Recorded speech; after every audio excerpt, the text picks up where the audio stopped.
On this episode of the Bradeaux and Will Show, we're part 2 with the Right Read podcast. We're going to be talking about some offseason moves, and yes, the Rockets are the second seed. They're 15-7 right now, very good. We're just looking ahead into the future, some fun conversation on what the Rockets could potentially do. So stay tuned for this episode. You're not going to want to miss it.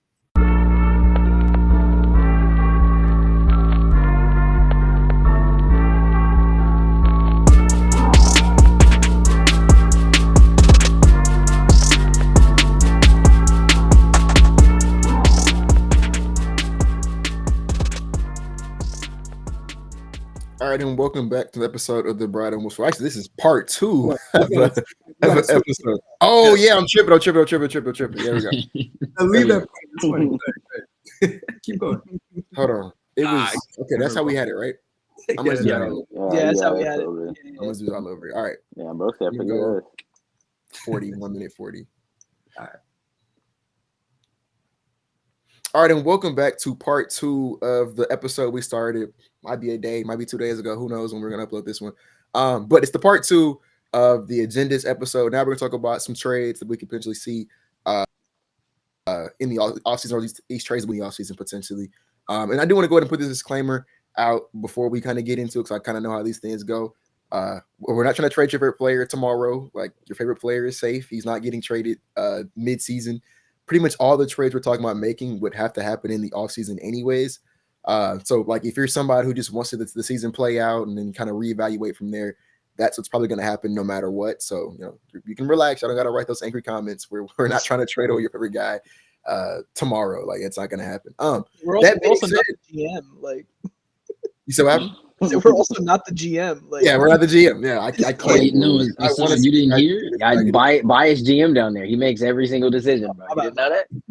Yeah. And then also, last thing I want to say is, like, we kind of had to know as a fan base that a consolidation trade to some degree is inevitable. Like, all 7 of these guys are not going to retire Rockets. And I know that's something everybody doesn't want to hear, but just financially speaking, that's not possible unless you're going to somehow sell all these guys on like vet minimums, which good luck doing that. Somebody has to go. Financially speaking, it's just not possible. So, like, they're going to make a consolidation trade sometime. It'll probably be this offseason when they probably, whatever happens with them in the playoffs this year, guys start becoming available, like the different stars start becoming available in the offseason. I think that's when we kind of start seeing the player movement that you kind of see a lot of times, in the offseason. So that's what we're going to talk about this episode. We didn't even talk about how we're going to kick this off. So I'm going to just let Brad go, because I know you want to talk about De'Aaron Fox. So we'll jump it off with you. Yeah, first things first. Again, yes, it's early to be talking trades. I get it. I damn near said it at the start of the episode, but it is a good conversation to have, and it is something that's going to happen eventually for the most part, So, and it is something that it's going to change over the course of the season. We're a quarter of the season, in, and right now there's probably a stance that most people have in their consolidation trades.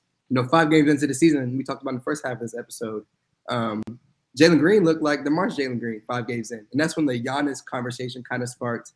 And I was like, yeah, you can't move Jaylen Green. You got to keep him. Yeah, he's got. But now we're looking at it like 22-ish games in, and Jaylen Green has reverted back to being the inconsistent guy that we've seen throughout his career. And I'm doing my best here to deliver this message because a lot of times, you get a lot of hate saying, certain things about Jaylen Green. And I always root for Jaylen Green. Again, I want him to be in Houston long term. But thinking from the team standpoint, right, if he's struggling like this, you got to assume the team wants to make an upgrade. So I'm going from that standpoint. The Rockets are like, hey, we want to make an upgrade here. Who are the guys they're going to? That was my way of talking about these trade guys. So don't say I hate Jaylen Green. So De'Aaron Fox, that's one option. I think I did good. But De'Aaron Fox, the guy who was killing at Cy Lakes in Houston, I've always been a huge fan of him. Same year in high school, so I watched him, all that stuff. He's been hooping. Really good player. I don't have his shot chart pulled up. I should have. But I like what he brings to the Houston Rockets. They need a downhill presence, a dynamic scorer, a guy they can just go to in the clutch. This is a guy who won Clutch Player of the Year. And he's just a hooper. We saw in that game against the Rockets. He had a little altercation, and then he took off right after that. I like what he brings to the table. He's been a good scorer throughout his entire career, always over 20 points, and now he's around that 27.5 range. So he's an elite scorer. I'll give him that title. The only thing with him is, hey, The three ball is still iffy, like 35-ish. The last 2 years he kind of upped the efficiency. That would be some question marks I'd assume y'all would raise. But as a whole, I do like the Aaron Fox in Houston, and the trade package would have to be again Jaylen Green. That's why I started off with that intro. Ben Dubose talked about another podcast. It's a little Fresno guy, close to Sacramento that works swap wise, and the Aaron Fox again on the team, the Kings that's struggling. I don't think they're gonna make any noise. So I like that option. That's my 1B. My 1A is Devin Booker. I wasn't gonna ramble about him too long because I know we're gonna talk about Devin Booker this episode. It's not I would imagine. But yeah, for the obvious reasons, D-Book, as he showed in the Olympics and in his NBA career, he could play a role very well. He could be a really good defender. And with Ime Udoka, he'd be a really solid team defender. And we already know he does in the scoring department. So you have a Rockets team who is 15-7 right now. We see how good they are with the struggling Jaylen Green. Now you swap that out with a guy in Devin Booker. And of course, it's not just going to be Jaylen Green and picks for Booker. There's going to be other guys involved. Hopefully they can keep the majority of the core guys together. But you bring in a Devin Booker in the place of a struggling Jaylen Green, and this team is dead-ass contenders. Literally, they're contenders. Yeah. You have a top defense with a superstar guard. See, they're contenders. They honestly are. So, I mean, that's the vision there. And then I know another topic you guys are going to bring up was also this is if it gets nasty with Jaylen Green. Zach LaVine. I pray this is not a conversation because I saw it got brought up in Spaces, and this was not my idea. Please don't jump me. I'm just talking first, guys. But Zach LaVine was brought up, and I feel like I'm going to jump for this. But I looked at the shot chart. His shot chart is actually crazy. Yes, a lot of green. Yeah. You guys go to Shot Creator data, and you can look up any player's shot chart. I'm not crazy, and please look at it before you jump me in the comments. It's a lot of green. Very, very green.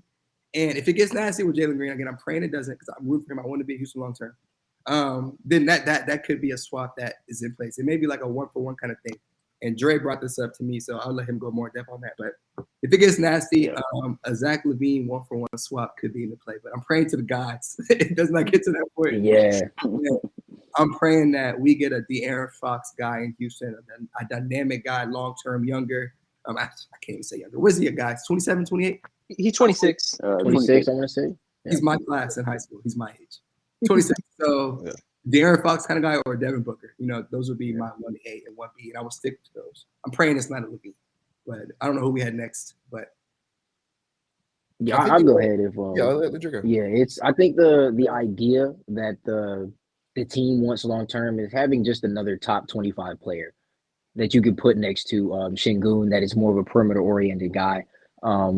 A name we probably won't bring up, but just for the sake of like Brad said, what was some of the talk was early in the season. A guy like Giannis, you don't know exactly how Giannis and Şengün pair together.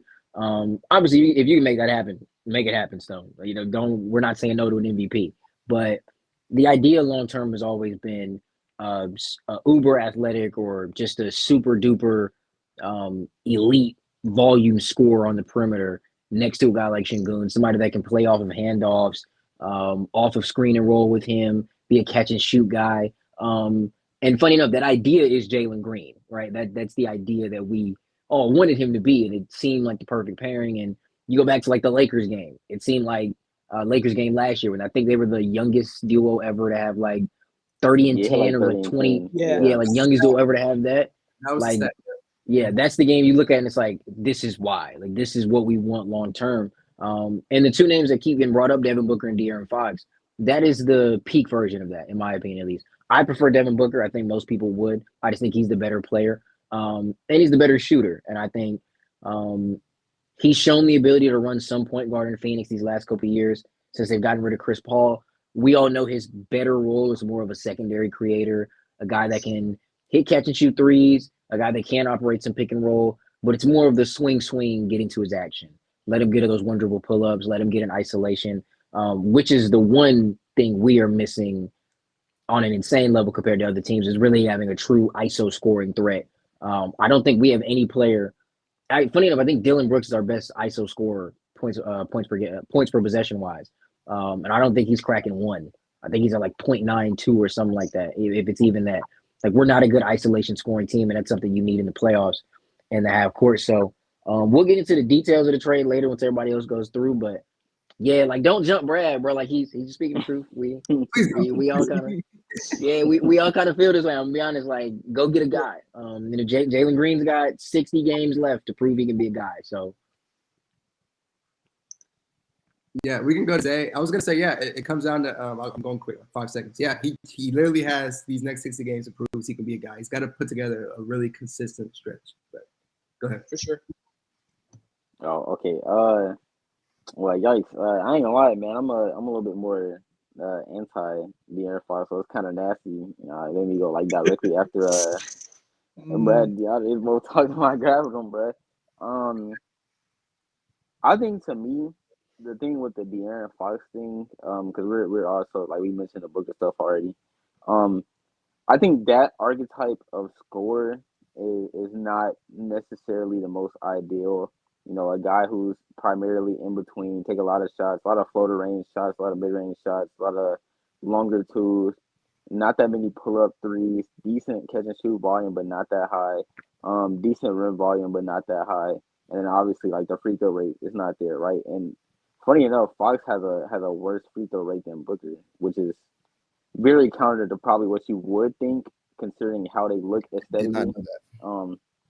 Yeah, he shoots less free throws than Booker does. So I think that archetype is it's super duper hard to be efficient, and it's really really hard. It gets even harder to be efficient in the playoffs. And obviously, if you're making a consolidation trade like this, you're looking at winning 16 games, right? Because as it stands right now, this team is good enough to get to April, is good enough to get to May. Whatever consolidation trades you're making a move towards getting to June. And so I think with the Fox thing, I'm a little more hesitant because of that. I'm also a little bit more hesitant because I think he's a good off ball player, but I do think you have to have him on the ball a lot. And when I look at the fit with him, Amin Thompson, and Şengün, I'm way higher on Amin than a lot of people. And long term, I look at Amin and Şengün and I say I need whoever the guy we're consolidating with to be able to fit with them and not vice versa, right? Like I don't want Amin to have to bend to what De'Aaron Fox has to do, because we have to maximize De'Aaron Fox. I don't need Şengün having to do that because we have to maximize Fox. Because I think trying to maximize your third guy, it's not a recipe for success. For success, you want your third guy to be the guy who's the most malleable. You want him to be the guy who's the most flexible in terms of role. And I don't think that Fox is that guy, which is not like a slight to him. He's just not. I'm not gonna lie though, bro. Mm-hmm. If at any point we have two players on the team outside of Fox that are both better than De'Aaron Fox, we're probably winning already. I mean, yeah, you should be real close to winning, if not like actually winning. Yeah, I won't ramble too long, but yeah, I don't know. I have a bit of reservations on being a team because another thing that we have not discussed yet, I'm sure we're going to get into it with the trade packages. Once you make that trade for him, knowing that he is like this is he's on a 1-year deal essentially, you're the team that has to max him, right? And his max is 57 million annually for 4 years. So whatever investment, like that is the investment, that is the consolidation trade, because once you do that, financially it's it's going to be 57 really even hard. if he doesn't make All NBA. Yeah, I was gonna I say look, it's I look 57 base. It's for 229 with no All NBA. It's 345 is make Yeah, All I NBA. know that was like the big talking point was But Yeah, it's him and still Sacramento kind of breaking up if he doesn't make an All NBA team. I didn't know it would still be 57. yeah. it's still regardless. 25% though, right? I'm not Or sure. is it I know 25 and then 30 is a supermax, or then 30 and then 35? I know that I know he passed up on, I think it was like 3 years for like 150 Right. on an extension this offseason. Yeah, to get a bigger payday next offseason. And that will be the payday we're looking at with the 4 for 229. But yeah, like I was saying, just Like to 60. sum it up, it's very close to 60. Just to sum it up, he's a really good player. I question the fit, and because I question the fit, I question putting the amount of assets it's going to take to get him, including the financial capital. Because at the end of the day, you want your roster to be as cohesive as possible. And obviously, there's certain players you've been at for, but I don't know if he's the level of player to been that for. And I'll land my plane there. I'll add one more thing really Okay. quickly. Yeah. And I should have said this at the start because I know people are going to jump in comments about this. De'Aaron Fox just got into it with the Rockets. That's cool and all. We saw Kobe on our test, and they were jawing at each other for a whole playoff series. So that doesn't bother me. But two, I wanted to also mention, for me, I did talk about De'Aaron Fox, but that is definitely your 1B. And I wanted to ask y'all, and I hope this doesn't spark a very long discussion. You can go quick if you want.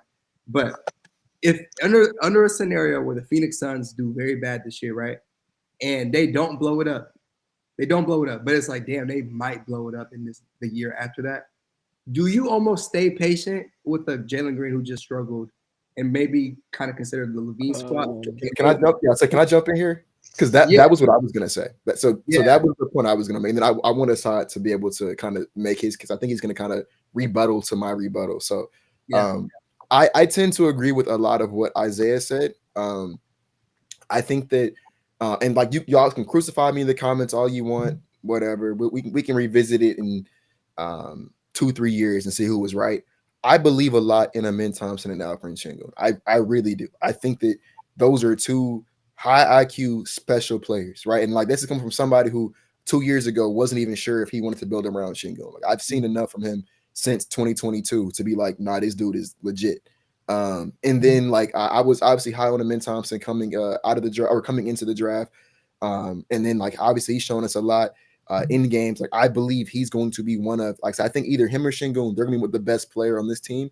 And I believe a lot in that duo coexisting in the future. I also I believe in Tari and Reed Shepard and Jabari even somewhat to a degree to kind of complementing that core as well. But the two guys that I am the highest on when I look at my core, it's Alperen Sengun and Amin Thompson. I think that's gonna be the duo that like takes us over the top. So to Isaiah's point, every move that I make from now, it's kind of like in the sense of we have something that works. We are the second seed in a tough Western Conference, which to be fair, we probably won't finish number 2. We might drop a little bit, but we're a good team, especially considering the fact that our best player is 22 years old. Like teams led by 22-year-olds usually don't look this good. Like we're, for all intents and purposes, ahead of schedule. So we found something that works at this stage of our rebuild, and a lot of it is predicated on Alperen Sengun. It's predicated on Amin Thompson being the disruptive defender and transition player that he is. And we know those two guys are not even close to where their games are going to be at in their primes. And so for me, I want to build a roster that enhances what we have working for us and takes it to the next level. So that's why my primary target, and like the guy who I kind of don't, I disagree with Brad. You said it was a 1A, 1B. I think it's a 1A, and I think it's a gap.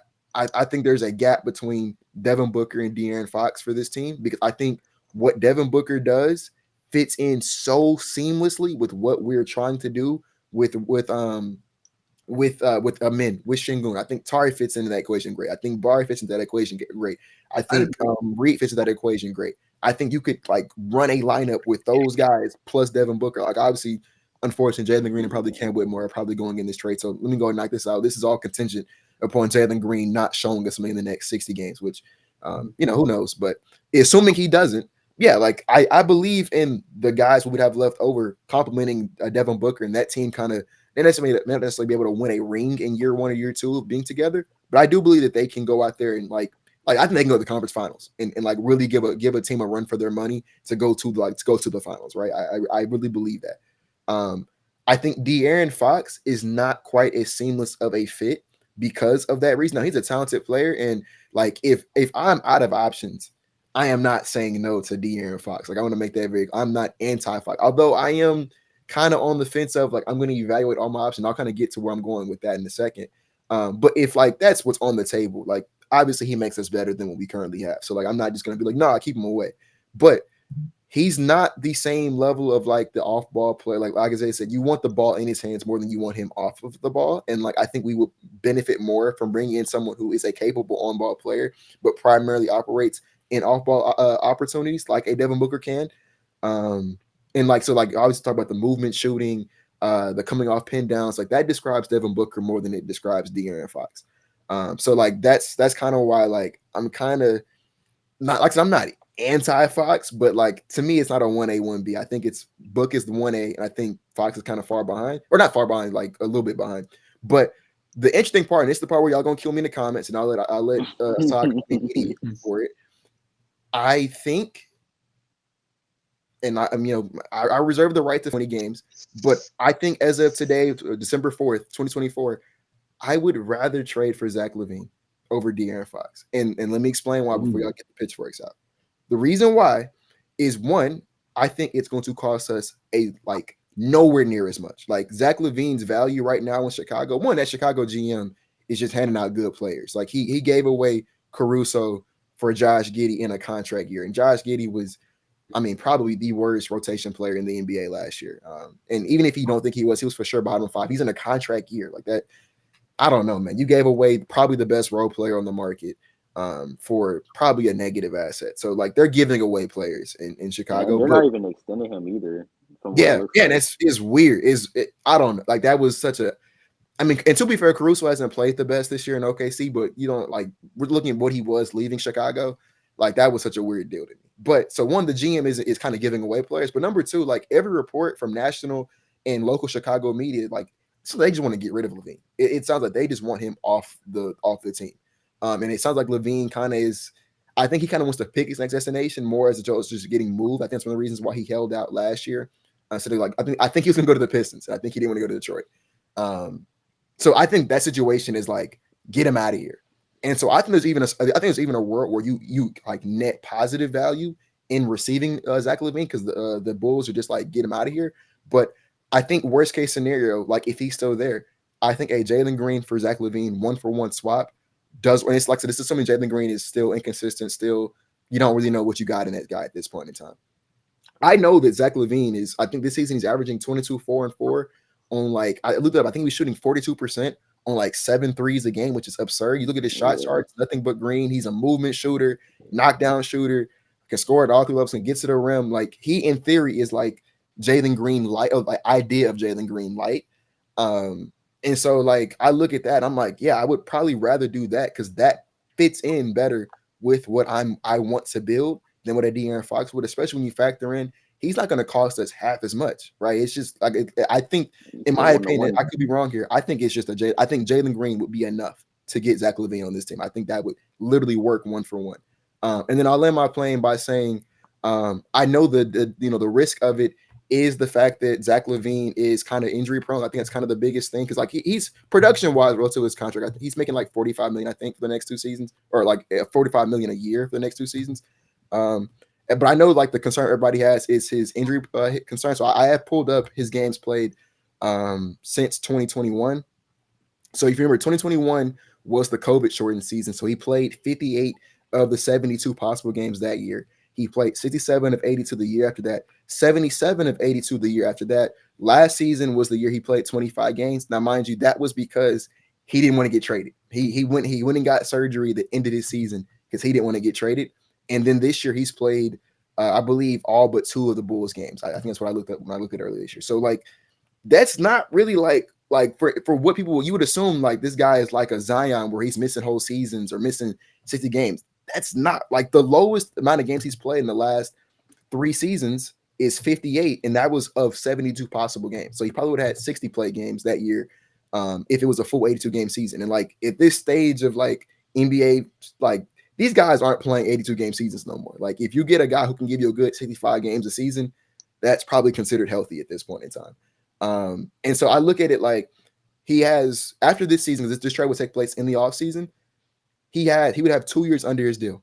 He would have the 2025, 2026 season, and then I think it's a player option in 2026, 2027. Yeah, it's a player option for which he's going to accept. He's going to pick that up.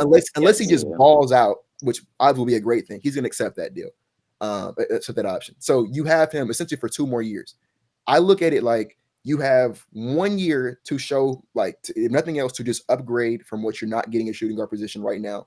You get a elite shooter at that position, an elite off-ball movement guy, someone who can do I don't think he takes away from anything we're if we're the second seed with Jaylen Green, I don't see how we would get worse. I think we only get better if you take Jaylen Green out and put LaVine in at that spot. So he's not gonna take away nothing from that. He has that year to aid and assist in what we're doing. And if we say, hey, we like this guy, all right, we can keep him going into the next season. Or if you decide I don't like this guy, or like let's say another trade pops up and you're like, well, no, I want to go get this guy now. I look at LaVine at that point. He's going to be an expiring deal. Use him as a human trade He exception. becomes salary. He just becomes a human trade exception at that point because you didn't give up anything to get him in the first place. All the draft picks we talked about trading for like a De'Aaron Fox, for like a Devin Booker, we still have them. You still have, Cam Whitmore to dangle in trades. You still have the Suns picks. You still have all of our picks that we haven't touched. I think we have a Mavericks pick in 2029. We can trade. Like we still have all those picks that you can then in turn use to add on to LaVine as like human salary filler to go get a distressed asset, to go get a disgruntled star. So like if that option is still there and you want it, I think I think like getting LaVine does not disrupt that. So to me that is the worst case scenario. Like if Jalen Green is not who we think he is and Devin Booker isn't available, I think I'm pivoting to LaVine over a De'Aaron Fox. Now I know y'all gonna bet me for it, so I'm not gonna, whatever. I'll let Assad call me an idiot. Okay, so I mean, I'll oblige. I this is a very, very, very pointed take. This actually might be my most analytically driven and not analytically driven take like ever. I don't want Zach LaVine. I want no parts of Zach LaVine. And it's really just boils down to the fact that I just think he's like a loser. Like I think he turns 30 in March. I think over the course of his NBA career, whatever competitive spirit or heart he had for the game of basketball has been stripped away from him. I think he's just there's a reason. So, okay, I've been thinking about this since we had this conversation earlier. We can't prove that dark matter exists in the universe, right? But we know it's there because like it's the absence of stuff, right? I can't prove that Zach LaVine is a bad basketball player just looking at his stats, right? But because he's not. There has to be a reason. Every advanced analytic for his entire career has hated him. He has never had a positive on-off his whole career. Think about that. He's 30 years old. For his entire playing career, his team has had a positive plus-minus when he sits. I know he's always over 62 shooting. He's always averaging good scoring numbers. But there's something there. And I can't describe it and I can't prove it analytically, but I know it exists. He doesn't impact teams positively. And for no significant stretch of the season, do I want Zach LaVine as my starting two guard. Like what Will described would be like my nightmare situation where we have Zach LaVine on this team with a $50 million player option in a prove it year. And I'm supposed to like go to war like with Zach LaVine as my starting two guard. Like I don't like Zach LaVine. Like I can't like phrase it any differently. Like you're talking about like De'Aaron Fox, Devin Booker, 1A, 2B. That's all cool. Like Zach LaVine is Z. Like plan ZZ. Like, I do not want Zach LaVine.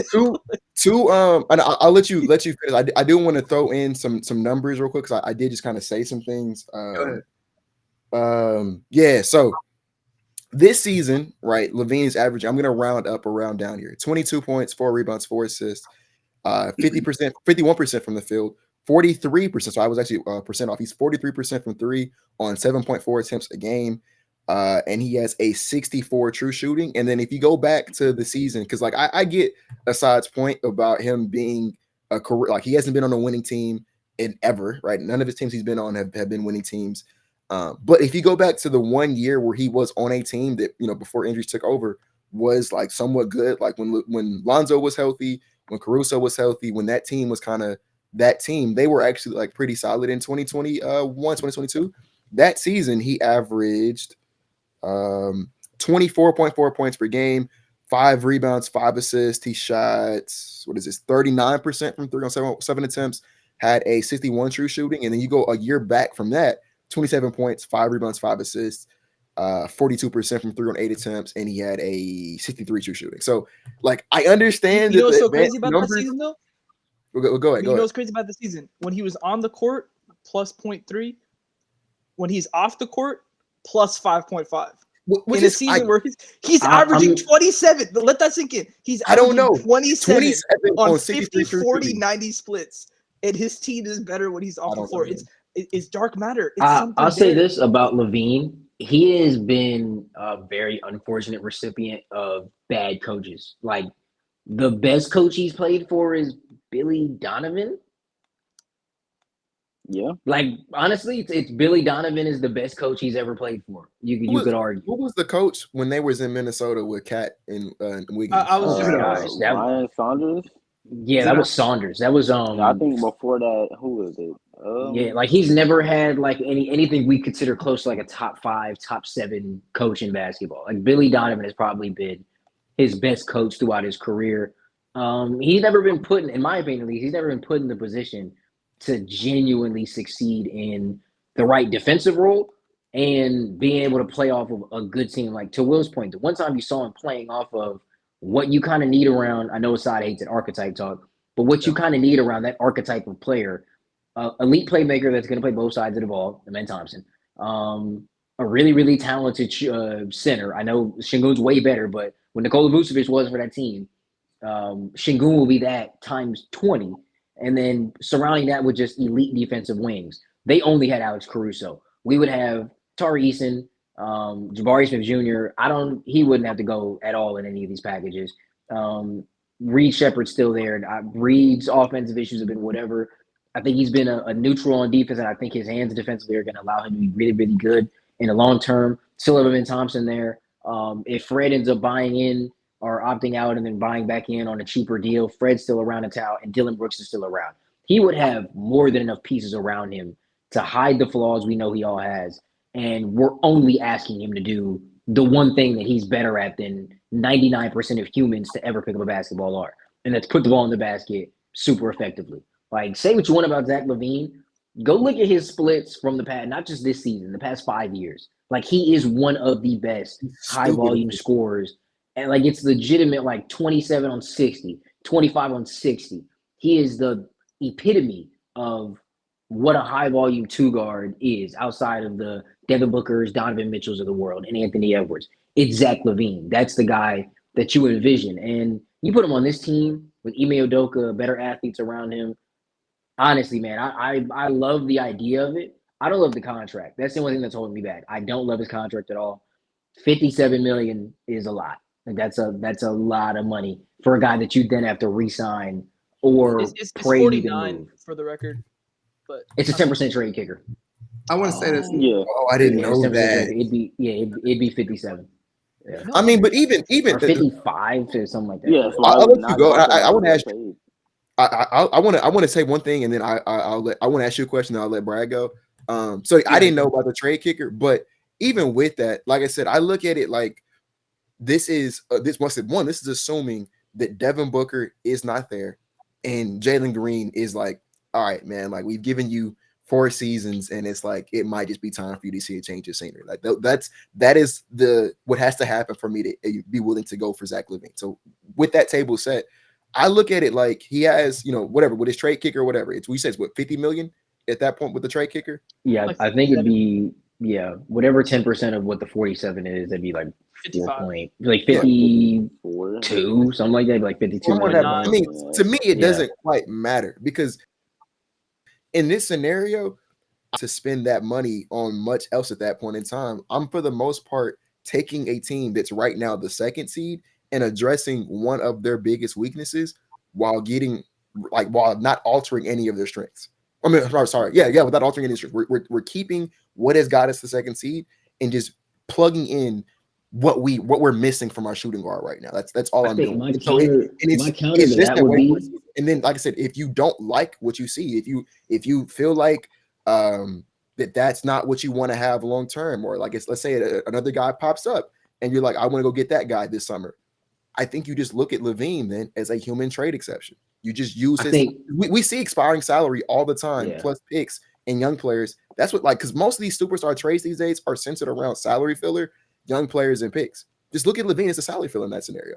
You know what I'm saying? So I think my counter. Oh yeah, go ahead. My counter to that would be in the scenario that Brad presented of like kind of wait a year because the Suns think they got to blow it up, but they don't really want to. We know Matt Ishbia, he goes by governor. He's the owner. Their owner said he has I think he said 3-year window was his exact term. Yeah, a 3-year window for the team. The actual cutoff year. Yeah, like that was the cutoff date. So let's say they do hold on to that cutoff date of 2026. Let's be real, they'd probably expedite it by a year. But let's say they do hold on to that. If you make that move for LaVine early, even though it would be essentially like salary cap, they would have to either buy him out or find somebody that would then want Zach LaVine on the move. Like You're find a tanking third now. team for You're that. getting But your but that's the kickback and thing. you're tanking. Zach It's a LaVine makes it luxury tax really thing. hard for you to tank the way you want to No, tank. Ask I'm the saying Bulls you could about just tanking. you could in theory just waive him if that became a problem. Because Asking an it's owner just to one- eat You have to buy $54 out. million is Yeah, a you lot. have to buy out Wait, who? plus mil. Wait, who? Levine. Like Yeah, if they get waivers not LaVine gonna on happen. waivers, man, like asking an owner to like eat $54 million for free is a lot. I mean, I've never seen. I don't we think did it. there's been a We lot did of it with like Wall. guys that have been waived, but I don't know if you waive 50. Yeah. It'd be what, like 54 I mean, million? I don't think you Like waive I, 50. like I said, Yeah. we did it with John Wall and his $47 million contract. I think it was something like that. It's different when you're That was a little bit. But, okay, John but Wall you- couldn't play that. Also, you know? but contextualize that. Matt Ishbia is going to be paying, I think, correct me if I'm wrong, like 700 million in luxury tax. In this luxury year. tax, yeah. Yeah. Yeah. Like Tillman wasn't paying anything, you know? Like Yeah. so he like losing 50 mil when you're not He paying the kind of roster. needed you're to not- buy out John Wall. Funny Yeah, enough, because like- we were like Yeah. really teetering Also- on the edge of not having enough also- salary on the team. real quick, and this might be too technical of a thing to try to bring up when none of us really know. I don't think you can trade Devin Booker salary for Zach LaVine's salary plus a 10% trade kicker because the Suns would be in the second luxury tax apron, and you can't bring in 120%. Yeah, incoming salary has like 120%. Wait, how much is Devin Booker making? Devin Booker makes The- 53. I think? 53, and he has a 10% Yeah. trade kicker. So And his he trade also has a kicker 10% trade kicker. yeah, he would go to So- like 59. Sorry, So- might be like way too technical to bring up, but the No, trade may not actually be possible for In Devin summary- Booker and Zach in LaVine. summary, you're saying in my scenario, you can't really trade a LaVine for a Booker if that's the swap you want to make. I mean, it wouldn't be Yeah, straight. I don't- You'd have to add a third or a fourth team, which it probably Yeah. will get that technical. I mean, I ain't gonna lie. How many star trades in general are? I mean, just they wasted usually money do. these It's days? always- Now it's but- not finding a third team for Jaylen Green because a team would have bought into Jaylen Green. It's finding a third team to now eat the salary. just for eating Zach fire. LaVine. exactly. And like I said, I think that, and I'll stop talking. I wanted to ask you, would you do it over Fox, DeAndre? But the last thing I'll say, and then I'll let y'all go, is I think the reason why asking someone to take LaVine's contract right now is so difficult is because it is like last season, it would have been, you would have had to take on LaVine's contract for that year, this year, next year, and the year after that. You know what I'm saying? Like it's 4 years you asked to take on. In this hypothetical, I'm asking you to take it on for just 1 year. And if I told you you have to take on 1 year of a player who's averaging, let's say it stays the same way, 22 points, 4 rebounds, 4 assists, 60 true shooting. Sorry, is it 60? 64. 64 true shooting. Yeah. So 22, 4 and 4, 64 true shooting, 43% from 3. 1 year of that for what, $54 million?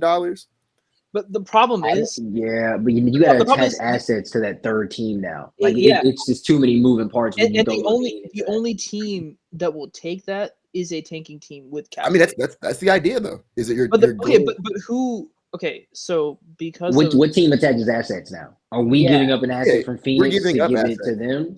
or just hear me Yeah, out, that's a lot. right? That's a lot of moving Like parts. I would rather if we're at that point, right? Where okay, real quick premise setting. Jaylen Green, even if he stinks it up this year, will have more trade value than Zach LaVine. Do we all agree? Correct. Yeah. Right? Yeah, Because of I agree. contract, 100%. upside, He's everything. younger. right? People are going to buy into him being a star Yeah. with him. hmm I think if you keep Jaylen Green past this year, I would almost prefer grab like I didn't say I said I wasn't gonna say it. But I would almost prefer just go grab like a Colin Sexton level guy that you can keep for way cheaper and save that Jaylen Green consolidating trade for when a better guy's available. Because the problem is you trade for Zach LaVine, you're effectively stuck with him for probably the rest of his contract. Because I don't think 57 million is as easy to move as you think it is, Will. Especially sorry. Let me clarify this. It's not as easy to move for a star as you think it is. You can get off 57 million, but to get off 57 million and get 55 million back in an all NBA player, I think is a lot harder than you think it is. I don't know if this has ever happened, and again, not to get too technical, is there a double trade kicker in this contract? Because let's say we have to take on his 10% No, I think it's trade just one. kicker. Is it just a single? I know a couple dudes do have like one. Yeah, I know No, a couple dudes with the it no would- trade clause. They have double trade kickers. I don't think he's one of them, but hypothetically speaking, if it's another 10% added on in a move, that gets even nastier for the team taking his deal on. Yeah. I was gonna Real quick, just to Also, it's 15%, by the way. He's a 15% oh trade my kicker. God. It's a 15% trade kicker. Did not yeah, know I was that. gonna say really quickly.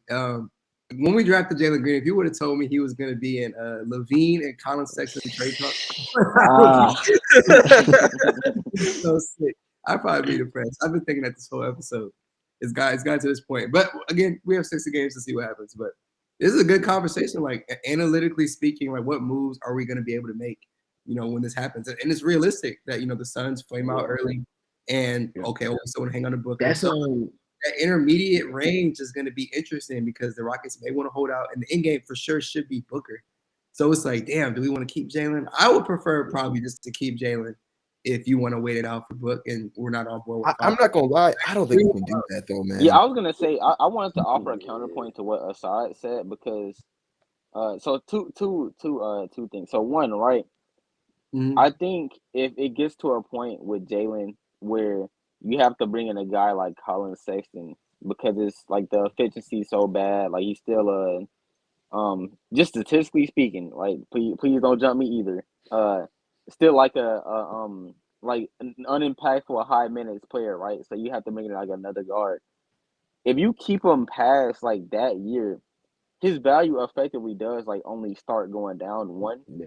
And then on top of that, logistically, it's going to be very hard to fit a Colin Sexton type of guy in the lineup and have Jaylen and make it work while also still trying to hold that piece out for a because like in a point that you're like in the situation that you are presenting aside, I would assume that you're giving Colin Sexton like 6 man of the year level minutes, right, to balance out Jaylen, which means Jaylen's minutes are getting cut. Yeah, you'd have to. It's going to be really hard in 2026 to go to Phoenix with a Jaylen Green that's played like 25 minutes a game and is still like super duper hyper inconsistent and is still like one of the least impactful high minutes players and be like, yeah, we're gonna center a package around that guy. So I feel like it's very hard to keep Jaylen on the roster past this season if these are the issues. I don't think you can. I think his value only starts to go down, and at that point, it's going to be really hard to make a consolidation anyway. Mhm. And then on top of that, I think with the Sexton stuff, it's just really hard to make it work unless you aim for a like some level of a star. And he's not making enough for that, and he's also like just not a good enough player for that. And you can't make it like a 1-to-1 Jaylen Green swap, objectively speaking, would be bad value, even though Colin Sexton probably is a more impactful basketball player right now. So it's just, I think It's not even way possible. more difficult. Salaries don't. Yeah, match. it's very difficult logistics wise to make that work. Yeah. So it kind of like Brad was saying, the little middle ground area, it kind of does put you in like you have to trade for a max, like somewhere, whether that's LaVine, whether it's Fox. It has to be some level of a max contract player. Quick question. I think Before Dre goes, and y'all can answer this. I haven't seen the metrics on it. Is Colin Sexton a positive defender? Is he a plus defender? not at all. I was gonna say no, nah, but the whole he's Jazz nah. team don't play defense. Also, Yeah. to not deviate too far from what Dre was gonna say, another issue I have with the Colin Sexton thing is because Colin Sexton is, I think I looked at this number, he's like 16 points on like 60 something true shooting. I think that's where it's at. Which is like that's high volume 6-man efficiency and numbers. Yeah. If Jaylen Green reaches a point in time where we are telling ourselves that we'd rather have Colin Sexton or that we want Colin Sexton on this team, You're not getting Devin Booker to begin with. Yeah. no, I'm not even gonna say that. What I was gonna say is that one, I don't know if his value in a year 5 is going to be there, and then two, it's gonna you get can't lower. keep that guy on the team at that point. Yeah. If he's tanking your lineup that bad to where you were saying I want Colin Sexton to start or just be here, bro, you got at a certain point in time you have to cut bait with Jaylen just for the sake of the other guys on the team. If it gets that bad, so like don't hear what I'm not saying. I'm not saying it's that bad right now, but if it does become so bad that we're saying bring Colin Sexton in, you have to get rid of Jaylen in that scenario because it don't make no sense to have him so because you can't bench him. Let's start there. If you Yeah, bench that's Jaylen basically what I was trying to get at. if you bench him, you Yeah. kill his value, right? At that point, he becomes untradeable. So you have Yeah. to start him. That's very He has fair. to play 30-ish minutes a night. And you're talking about starting a player, playing him 30 minutes a night, and you're saying, yeah, the bar is so low for you that I would rather have Colin Sexton. If it gets that bad, he has to go. We forget talking about whoever, like he can't be here if that's the case. So that's an issue I have with I think my fundamental. Sorry, go ahead. No, I think just in the scenario Brad brought up of Phoenix kind of lowballing this year to their expectations. One, it's real because of KD's injury, and I don't know if anyone's watched a minute of Suns games. I got family reasons to watch a lot of them. Those non-KD minutes are horrible. It doesn't matter if Devin Booker or Bradley Beal's in it. Yeah, like they're bad without Kevin Durant, regardless of who else is healthy. If he's out for an extended period of time, this might not just be or is this a playing team that gets let down? Like we might be walking in with, are the Suns giving us a lottery pick? We know how the lottery gods blessed us last year with that Nets pick jumping from, what was it, 11 to 3? It was 9-3. 9-3. I'm not saying we get that again. I don't think anyone from like 12 or 13, which I don't think the Suns will be any worse than that if they're a playing team, low-end playing team. But you're asking the Suns now to say, I have your picks in my hands, and we just saw what happens with the most likely scenario of your team is you're relying on an old dude to carry you for 82 games, and his body can't hold up. You're a lottery team. I don't know if that scenario works out because they can't necessarily play that way. We have your picks. It's been proven out at this point. Your picks are probably going to be 13, 14, 15, and those are assets that you need to move forward. You're not like it's a weird scenario for the Suns. Like I think if it gets to that point, you can't say I'm gonna wait until 2026. You gotta cut bait and move on. And from a Rockets perspective, if you want to take the OKC route, more of the Orlando Magic route of, hey, y'all just getting me a lottery pick. Jaylen Green might be whatever he is. I don't know if y'all paid attention to this draft class at all. It's a very good draft class for guards. Yeah. If you want to say we'll stay younger, we'll save some money, we'll go acquire more experienced role players to put around our guys because we think Reed Shepard can still be a star. We think Amen Thompson has another level he can reach. We think Şengün has another level he can reach. You can extend your timeline a little bit in that scenario by saying, all right, go get me such and such guard from Arkansas. Go get me such and such guard from BYU. Go get me this guy. So that's the scenario you brought up, Brad, where the Rockets we have all the power. We can go any direction we want. And from a Suns perspective, I kind of have to give you Devin Booker because either you get to build this super duper young team on cost control for the next 3 years, or I'm a middling team with nowhere to go, and my owner's paying $700 million in luxury tax. Exactly. And that's only going up. I think you're Only ignoring going I think you guys are ignoring like the Rockets flip of that coin. Like if we're a first round exit this year, Jabari and Tari are up for contracts.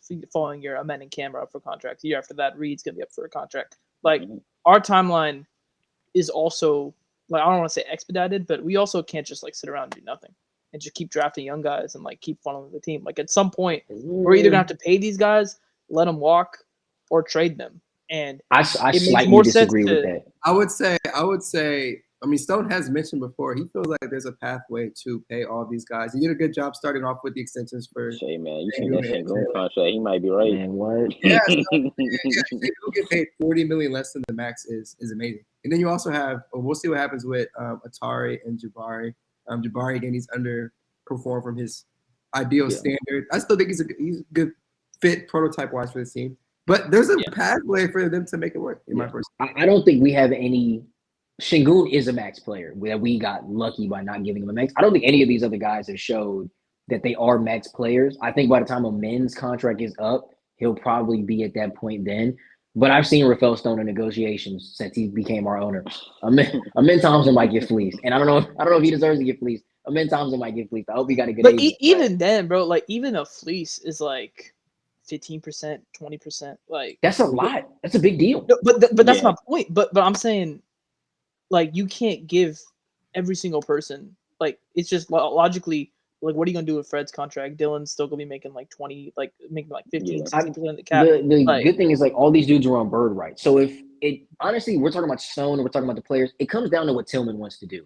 If he decides I believe in this core and I'm willing to pay that second apron luxury tax, we'll pay them all. It's just the truth. We'll pay him all, and then we'll go bring in whoever we have to bring in and pay that money. If he feels we're ready to do that and it's going to help him, one, on the back end, make more money with playoff revenue and the chance of bringing a banner number 3 to Houston and getting that parade, he makes more money on that end anyway. So it makes sense for him financially. And you get to build a better team. He'll do it if it makes sense, if paying all these guys. And I don't think Tari demands $40 million. I don't think Jabari demands anything close to $40 million. I don't think Love Reed Shepard, unless he shows us anything differently. And from where I think, honestly, a lot of us felt by pre-draft, we didn't really think we were coming in getting a top 5 player, top 10 player in Reed Shepard. We thought it was going to be a guy that could really fit and potentially be an all-star under this team, but still not a guy that's coming in demanding 45, 50 million. Like, this is we have a team full of really, really, really good, to be quite frank, role players and Alperen Şengün. To be quite frank. And until Amen Thompson's handle catches up and he can really reach his potential, it's Şengün's my all-NBA guy, and I have a bunch of really, really good young wings and young guards that can fit around him.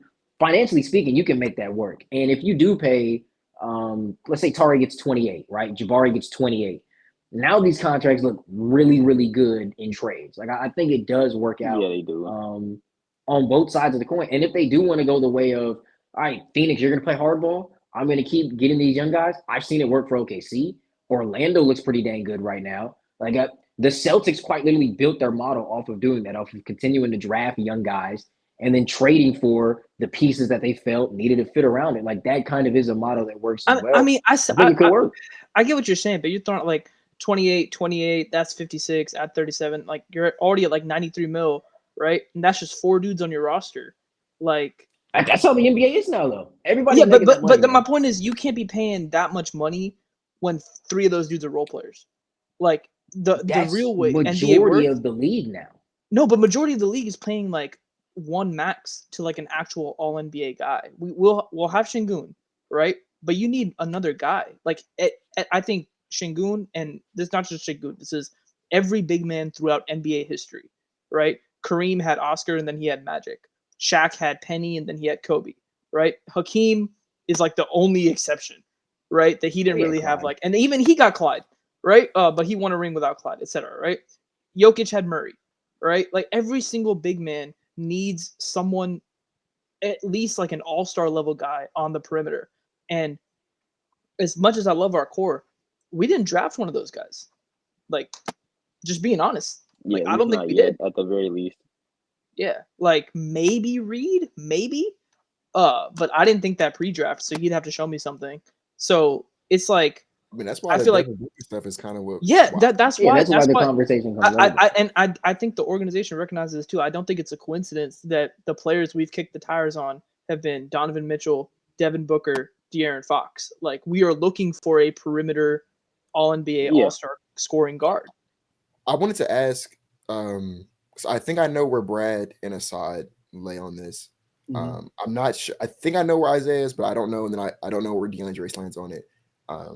Let's say that that Devin Booker isn't an option. So I think we're all on the same page that, like, he's the. If Devin Booker's there, you have to get him. If he's available this summer and Jaylen Green is not the guy, Devin Booker should be a Rocket if we have our say. I think we all are on the same page on that. Yeah. So let's say that that's not an option. Let's say that our option is now trading. We'll say Jaylen, Cam, 3 picks, maybe 4 at the most for De'Aaron Fox, or Jaylen 1 for 1 for LaVine.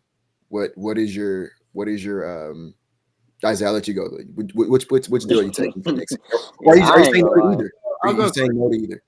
I'll go quickly because we're getting closer to hours. But I would say, and it's tough because the end goal would be Devin Booker, and if they want to wait it out, again, it gets hella tricky. I'm almost at the point where I wouldn't even know how to answer. Because we made a bunch of great points, but I don't know. I personally like the Fox fit enough to. I want to be patient with the Phoenix one. I would want to be patient with the Phoenix one, but for the sake of your question, I would go the Fox one over LaVine personally. I have a real short answer. If Fox doesn't make an All-NBA team, I'm taking that package. Because then you have Fox on the regular max, Şengün making $37 million, $360 deal. You can actually keep and pay the core guys you have left over. Şengün, Amen, Fox, I think a couple guys, like, that's I trust that. I trust that core. Got you want to go? Yeah, one of Uh, Man, I'm gonna say neither. Honestly, I don't like De'Aaron Fox as a player. I really don't. It's a hot take to a lot of people. I just don't. Assad says he thinks Zach LaVine's a loser. I don't think De'Aaron Fox is a loser by any means. I just don't think that type of player wins a lot. And I wouldn't want Zach LaVine here because of what we'd have to probably re-sign him for long term and what his trade value would be. And the NBA is really volatile. I don't know who's going to be available next offseason. So if I can keep my assets and say, man, you guys are good but not good enough, I think I'd go in that direction versus taking two guys who I just don't think are good enough for you to win the title. Before you go, Isaiah, I want to ask DeAndre. So in this scenario where we do nothing, we don't do either of those things. Is there you just doing nothing, or what would you do? What would you then pivot? Who is our starting shooting guard? You would have to trade Jaylen Green for something. And I think in that scenario, you trade Jaylen Green, you're essentially selling low on his value. You are. You hopefully can move him for a vet wing. So why would you just take LaVine in that scenario? Man, I just don't think LaVine. Again, I don't think LaVine LaVine's money. Take I don't think Colin LaVine's good. That's my like. I think he's a good Okay. player. I don't think he's good enough for me to say like I got to win 16 games in April. Okay, Like I don't think he's fine with that that good. Yeah. I was gonna say this earlier in the episode about Colin Sexton when I made that point about him being a good defender. But have y'all seen that video of that guy in the fast food? He's like trying to move fast. He's just moving his head. That's legit what he I don't know does. what you're talking about. He's a defender, bro. When he clenches his fist real tough, the young bull thing. Nah, Oh my have god. y'all seen the video where it's like how to look like you're busy at work and it's just the dude running really, or not even running, he's walking really fast throughout the hallways. Yes. That's Colin Sexton as a defender. Yes. No, please leave him out. What was I think was he still in Cleveland? It was that clip where he was like jabbing back and forth. That was a cat. Okay, to be fair though, like he's guarding two, one on the corner, one on the wing. Like, what's he supposed to do, man? Commit to one so the next dude knows how to rotate. Basketball 101. He over here playing limbo. Isaiah, tell us why you don't want Fox. Yeah, honestly, I think I would in the scenario you presented, I think I would lean either towards making a LaVine deal or taking the option of neither. And I think at the point of like taking the option of neither, like you do have to trade Jaylen. Like I think that is something that we can all I think we all came to a consensus on. At like either way, he has to be off this roster because it's getting to the point where it's like Colin Sexton, like, yeah, you gotta go. So I think for the sake of making a consolidation, because we still Assad did make a very good point with us still being like on that time, like our timeline probably is for a consolidation like 2026, right? Whether that's Booker, we just kick the can down a year, or someone else, right? It's still 2026. So I think you have to make as a trade for assets in 2026 with Jaylen if you are going to trade him. Like you have to get some level of like capital back, and then like a valuable piece that can still play, like heavy rotation minutes. But yeah, between those two, I'm taking LaVine because I'm not gonna lie, dude. I can't give up multiple young players and 3 first-round picks, for a guy who I don't even love the fit Do y'all for think already. that's a reasonable trade pack? Because that was just I think it would take about. No, I think I that's think like that's the about- absolute most you'd have to give. Yeah, and I think so too. Like, I what think it would it would be cost, gang. 2 players and anywhere from 3 to 4 picks. He got 1 year left. If he doesn't make All NBA, he's a free agent after next season. They don't have as much value, as much bargaining power. I mean that's true, but we've seen with the Gobert and Mitchell packages, and obviously a little different because they have more years on their contracts. Those level of play, and I think Fox is probably like a tier lower than those two guys. But it's gonna be some level of like what 5 first-round picks worth of value, maybe like 6. That's why I said 2 players, 3 picks. Probably. Yeah, I'm not gonna lie, man. I don't love because one, right? You make that trade, you're locked into Fox. Like that's just is what it is, right? You're going to be the team that signs that extension because you cannot trade that capital and then flip him in a year, or just not re-sign him, right? So that is a guy you're locking into, and I'm not gonna lie, I think he's worth I the don't love the max. fit. I don't think he's worth the agree. super max, but I think he's worth the max. He's worth the max. I don't know if he's worth the max on the Rockets, and I think that's the point of contention there. I think that's the point of disconnect. As a player, he's a max player. as a fit next to a man in Şengün, I don't know if I love it enough to lock that in for 5 years because that's what you would have to do. So yeah, I think I'd take LaVine, or I would go the option of neither, and I would trade Jaylen for assets down the road to make another consolidation. Really quick before we wrap up, for the people who said neither, I want to know what does the pivot? Because I do agree. I think in that scenario, you do gotta you know what I'm saying, end it. You do have to end the Jaylen Green thing. So just tell me what would y'all do there, and anything else we want to add in, and we can kind of close. Yeah, I think it'd be more so of it'd be your Knicks OG Anunoby trade, right? RJ Barrett was an asset that was losing value, but another team thought they could fix him in the Raptors. You got to find that team where this is a clear guy who is a elite role player, like someone who's a legitimate elite role player that I can flip for my young talent because you think you can fix him. I think that'd be the trade because at that point, if you know you're not going to try and trade Jaylen Green for a superstar, get a guy who's a star in his role and not just a fake star in his role, like a guy we love throwing that term around a lot. But like OG Anunoby is, I don't know if y'all been watching the Knicks. He looks like he's worth that contract. He's one of the better defenders in the NBA right now. He's kind of holding that defense together with his bare hands. You want to go and get that type of guy if he's on the market. And if you're not going to trade for a Fox or a LaVine and you can't go get Devin Booker, I think that's the move you make.